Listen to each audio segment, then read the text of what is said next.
Welcome back. I wanted to answer this question that I get a lot of, even from professional developers that have been in the field for years. So I want to tackle this question really quickly right now. Why are there so many programming languages? Why can't we just have one language that does everything and everybody's happy and we don't have to worry about learning so many programming languages? And here's the thing.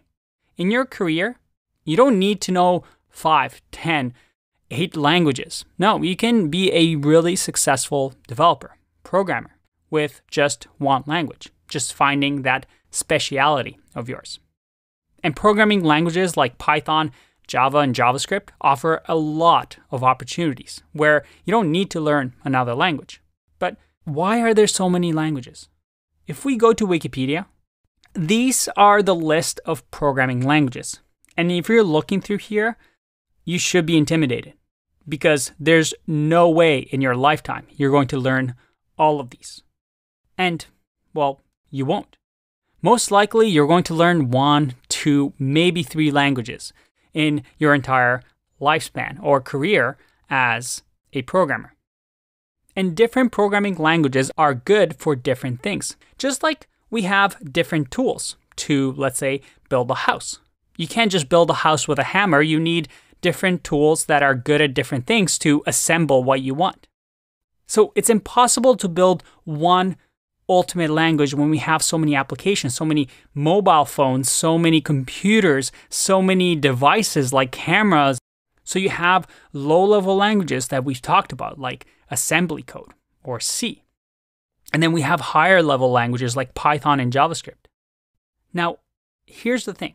Python is usually slower than languages like C++ or C# or even Java.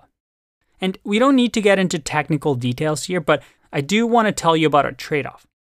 You see, you don't really want to write Python code for low-level systems and hardware interactions. If you're taking this course, well, you're probably not even interested in that field. You see, Python, although slower than some languages, is good at one thing and does this really, really well. That is developer productivity. Because Python is so easy to learn, or at least is very similar to the English language, it's become really, really popular for developers to be productive and write code really, really fast and less lines than something like C. So a print hello world, for example, in Python would take, well, just one line. But all languages have their different strength. For example, if you want to build an app on Android or an iOS device, well, you're not really going to use Python. But if you want to do machine learning, maybe you want to build a web server, maybe you want to do data visualizations, build scripts that process thousands of Excel files. Well, in that case, you're going to use Python. And we're going to cover what different things you can do with Python and what Python is really, really good at in this course as we explore different projects later on. But keep that in mind. The reason there's so many programming languages is that every programming language excels at some things and, well, doesn't do so well at others. It's all about trade-off. There is no ultimate language. And if a programmer tells you, hey, my language is the best language, they're probably junior developers that don't know what they're talking about. Everything is a pro and con. Everything has a trade-off.